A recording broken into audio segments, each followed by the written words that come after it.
قطر سے, سعودی عرب سے, UAE سے جو اربوں ڈالر آ جائیں گے, وہ ابھی تک ہوا میں لگ رہا ہے, کیونکہ وہ اب انہوں نے کہہ دیا ہم آپ کو قرض بھی نہیں دیں گے, ڈپازٹ بھی نہیں دیں گے. میں سمجھتا ہوں کہ اس وقت سعودی عرب اور انڈیا کے تعلقات پاکستان اور انڈیا سعودی عرب کے تعلقات سے کہیں زیادہ بہتر ہیں کہ آنے والے دنوں میں پاکستانی جو معیشت ہے یہ کمزور سے کمزور تر ہوتی جائے گی اور حالات جو ہے وہ ایسے ہی غیر مستحکم ہو سکتے ہیں. قوم کا مذاق کیوں اڑاتے ہیں؟ اور وہ بندہ وزٹ کرنے کے لیے پاکستان کے اندر آیا, اس کے اندر آگے بھی بیکاری بن گیا بقول عمران خان کے, اور اس سے بھی پیسے مانگ لیے. وہ آپ کو پیسے ہرگز نہیں دے گا, کیونکہ آپ کی ساری کابینہ جو چور ہے.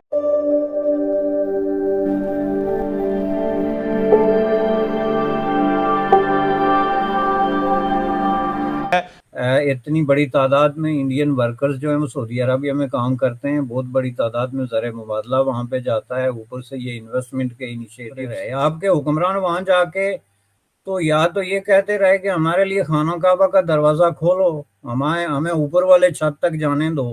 میرے خیال میں اس سے بہتر ہے کہ کمپیئر آپ نہ کریں, ان کو الگ الگ رہنے دیں, پاکستان اور سعودی عرب کے تعلقات اور سعودی عرب اور انڈیا کے تعلقات. انڈیا نے جو کشمیر کا جو کانسٹیٹیوشن سٹیٹس چینج کیا, تو اس کے بعد پرائم منسٹر مودی جب مڈل ایسٹ گئے تو ان کو بڑے وہاں پہ ایوارڈ ملے, بڑا کچھ ہوا. تو پاکستان میں اس پہ بڑا شور شرابہ بھی ہوا, سرکاری سطح پہ تو نہیں ہوا, لیکن عوام نے میڈیا پہ یہ بڑا کرایا گیا, دیکھو جی یہ عرب ورلڈ کیا کر رہی ہے, اور اس طرح وہ ساری باتیں لگتا ہے وہ غم و غصہ چلانے کی کوشش کی. لیکن کیونکہ ہماری فائنینشیل نیڈز ان کے ساتھ اٹیچ ہیں عرب ورلڈ کے ساتھ, تو ہم جو ہے کچھ بول بھی نہیں سکتے.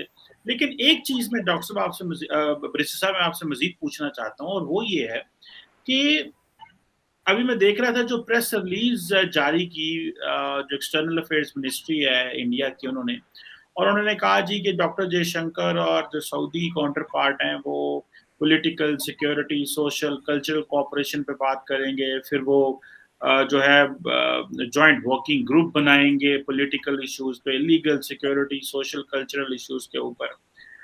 ڈاکٹر صاحب بریس صاحب میں نے یہ چیز نوٹ کی ہے کہ انڈیا جو ہے وہ جہاں پہ بھی جاتا ہے وہ ایک اسٹریٹجک پارٹنرشپ بریسا صاحب ڈیولپ کرتا ہے, اور ایک پورا انسٹیٹیوشنلائزڈ میکنزم ڈیولپ کرتے ہیں. مطلب ان کا جو ریلیشن شپ یا جو ڈپلومیسی ہے وہ پرسنالٹی پہ بیس نہیں کرتی, وہ بیس کرتی ہے وہ جو رولز, ریگولیشن, ادارے بنانا اس پہ ہے. پاکستان کا جو آپ نے کہا تو ہے کمپیئر نہ کریں, لیکن ہمیں کرنا پڑتا ہے کہ جو یہاں پہ کہ جو انڈیویجول جاتا ہے وہی سارا کچھ فائنل کر آتا ہے. تو یہ ہمیں کیا کرنا ہوگا کہ ہمارا جو ریلیشن شپ ہے وہ ایک انسٹیٹیوشنلائزڈ میکنزم کے ذریعے ہو, نہ کہ ایک جو اسٹرانگ مین ہے جہاں پہ جائے جی پرائم منسٹر نے پرسنل ٹچ دے دیا, آرمی چیف نے پرسنل ٹچ دے دیا, بجائے اس کے کہ پرسنل ٹچ ہو, ایک انسٹیٹیوشنلائزڈ میکم ہو. یہ ہمارا ایک انسٹیٹیوشنلائزڈ میکنزم کیوں نہیں ہے آپ سمجھتے ہیں؟ اس میں کیا ہمارا جو گھر میں پاور امبیلنس ہے, یا آپ کیا فیکٹر سمجھتے ہیں اور اس کو کیسے امپروو کیا جا سکتا ہے؟ دیکھیں, انسٹیٹیوشنلائزڈ ریلیشن شپ کے لیے انسٹیٹیوشن ہونا ضروری ہے. پہلی بات یہ ہے کہ آپ کا ہر آدمی جو ہے کوئی منسٹر ہے یا صدارت کی کرسی پہ بیٹھا جیسے جنرل مشرف صاحب تھے, تو ان کا مسئلہ یہ ہے کہ وہ کبھی اس طرح کی ڈیمانڈ ہی نہیں کرتے جس سے ملک کو فائدہ ہو. اس میں آپ کو ایک مثال دیتا ہوں. دیکھیں, 2 منسٹر کمپیئر کر لیتے ہیں. ایک تھا غلام نبی آزاد جنہوں نے ابھی کانگریس چھوڑی ہے. انہوں نے ایک دفعہ وزٹ کی تھی, بہت مشہور وزٹ. تو انہوں نے جتنے معاہدے سائن کیے تھے, جتنے میمورینڈم آف انڈرسٹینڈنگ پہ سائن کی تھی, جس میں سوشل, کلچرل, اکنامک, اسٹریٹجک, ان کو آپ کمپیئر کر کے دیکھ لیں. یہ آپ کے ایک منسٹر ہیں شیخ رشید, جو ہر حکومت میں منسٹر رہے ہیں اور ہر دور میں سعودی عرب میں جاتے رہے. آپ مجھے ذرا ایک اٹھا کے دکھا لیں کہ یہ MOU انہوں نے یا کوئی اس طرح کا کوئی سرکاری کوئی بات کسی سے کی ہو سوائے اس کے کہ مجھے اوپر والے چھت پہ جانے دیا جائے, میرے لیے کعبہ کا دروازہ کھل گیا. اور یہی آپ کے لیے بہت بڑا فخر بن جاتا ہے, چونکہ یہ میرے تیرے کا مسئلہ ہے کہ میرے لیے یہ ہے, پاکستان اس میں کاؤنٹ نہیں کرتا. اور یہی وہ آپ نے پوائنٹ کیا, سب سے بڑا بات جو آپ نے پوائنٹ آؤٹ کی ہے کہ یہی وجہ ہے کہ انسٹیٹیوشنلائز نہیں ہوتا, چونکہ آپ کی ڈیمانڈ ہی نہیں ہوتی. 2 چیزوں میں آپ کی انٹرسٹ ہے, یہ کہ آپ کو پرسنل پروٹوکول کتنا ملا اور آپ کو تحفے کتنے ملے, اسی پہ سارا جو ہے وہ گھومتا ہے اس کے ارد گرد. آپ دیکھیں جو پروٹوکول اس وقت تک انڈین لیڈرشپ کو ملا. میں پرائم منسٹر پنڈت جواہر لال نہرو کی بات نہیں کرتا چونکہ وہ 50s کی بات ہے تو اس وقت پروٹوکولز کی حدود بھی اور پریسیڈنٹس بھی جو ہے وہ تھوڑی تھی. لیکن آپ صرف منموہن اور نریندر مودی کی دیکھ لیں. منموہن سنگھ نے جو ہے وہ سعودی پارلیمنٹ سے خطاب کیا تھا جو کہ ایک ریئر اپرچونیٹی ہے. پاکستان کے یہ جو مسلم حکمران جن کو اپنے آپ کو مرد مجاہد اور پتہ نہیں کیا کیا قرار دیتے ہیں، وہ سوچ بھی نہیں سکتے کوئی ان کو پارلیمنٹ کے سامنے سے بھی گزرنے دے گا. یہ ہم نے کئی دفعہ دیکھا کہ یہ اگر ان کے ایئرپورٹ پہ کوئی آ جائے کوئی دوسرے تیسرے درجے کی لیڈرشپ تو اسی پہ قناعت بلکہ خوشی کا اظہار کرتے. بلکہ منموہن سنگھ کے دور میں انہوں نے ان کی جو ایک ڈپلومیٹک خاتون تھی اس کو پردے سے بھی انہوں نے استثناء قرار دے دیا تھا. منموہن سنگھ کی جو ہے رسپیکٹ میں، حالانکہ وہ خود پگڑی پہنتے یعنی ان کو اس پہ اعتراض نہیں ہونا چاہیے تھا اگر کوئی ریلیجس سمبل دوسری طرف ہوتا بھی تو. لیکن اصل میں اور پھر پارلیمنٹ سے خطاب جس طریقے کا ان کو پروٹوکول دیا گیا، جو اعزاز مودی صاحب کو دیا گیا، یہ تو پھر اس حساب سے جنرل ضیاء کو بھی ملنا چاہیے تھا نا، مرد مومن مرد حق، یا پھر اس کے بعد کے لوگوں کو بھی ملنا چاہیے تھا. تو یہ چیزیں جو ہے نا یہ آپ سامنے رکھ کے دیکھیں کہ جو ہے اس کے پیچھے ایک پورا ایک بیک گراؤنڈ ہوتی ہے، ایک پورا پروسیس ہوتا ہے جس میں کہ ملک اپنے مفادات کو لانگ ٹرم بنیادوں پہ دیکھتے ہیں.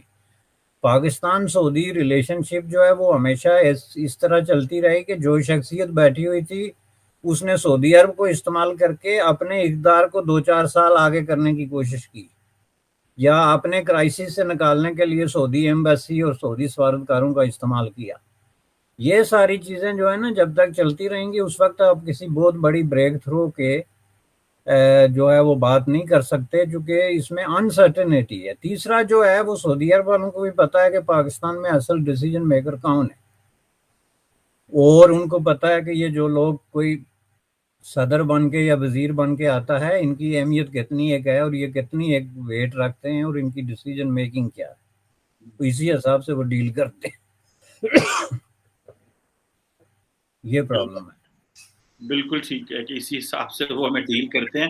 تو بیرسٹر صاحب یہ بتائیے گا کہ یہ جو کشمیر ایشو ہے یہ تو پھر اس کا مطلب ہے کہ مسلم ورلڈ تو بیک ٹریک کر گئی اس کے اوپر فار ایور، کیونکہ جیسے آپ نے خود کہا اپنی ارلیئر پہلے سوال کے جواب میں جب بات ہو رہی تھی کہ ایک تو جو کانسٹیٹیوشنل تبدیلیاں آئیں اس پہ بھی کوئی نہیں بولے، او آئی سی بھی ہائی جیک کر لی اور او آئی سی کے اوپر بھی انہوں نے اس کو کنٹرول کر لیا. اب او آئی سی افغانستان کے اوپر بولتی ہے لیکن کشمیر کے اوپر وہ بات جو ہے وہ کرنا انہوں نے بند کر دی ہے.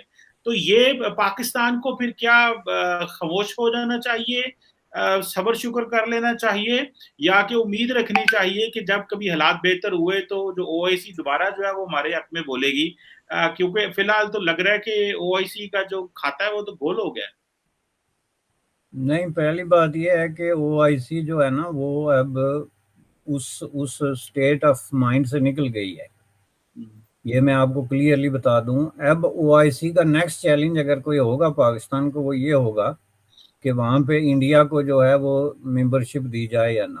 یہ میں آپ کو صاف صاف بتا دوں کہ فیوچر میں اگر او آئی سی کو لے کے تو کوئی ایسا تقاضا کھڑا ہوگا تو اس بات پہ ہوگا، اور جس میں سمجھتا ہوں کہ یہ چانسز بڑے حد تک جو ہے اب انڈیا کے حق میں ہموار ہوتے جا رہے ہیں.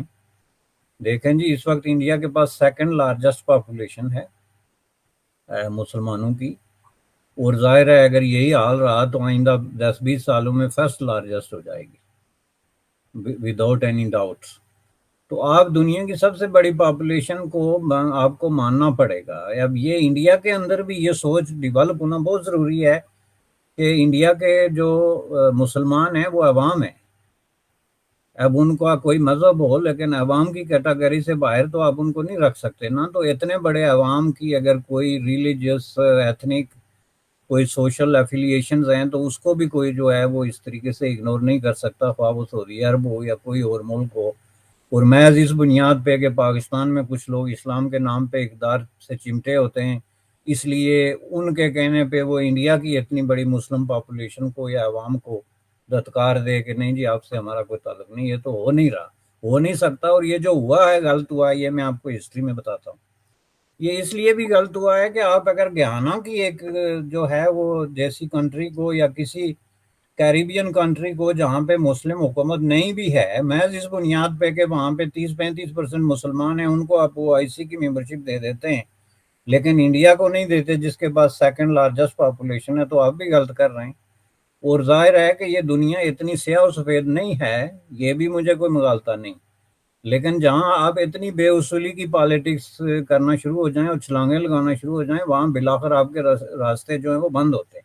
رہا سوال کشمیر کا، تو اس میں آپ کو ایک بات کلیئر کر دوں جو میرا خیال، اس میں OIC سے پہلے پاکستان نے خاموشی اختیار کی اور یہ پاکستان کے بھی آف پہ ہوا ہے۔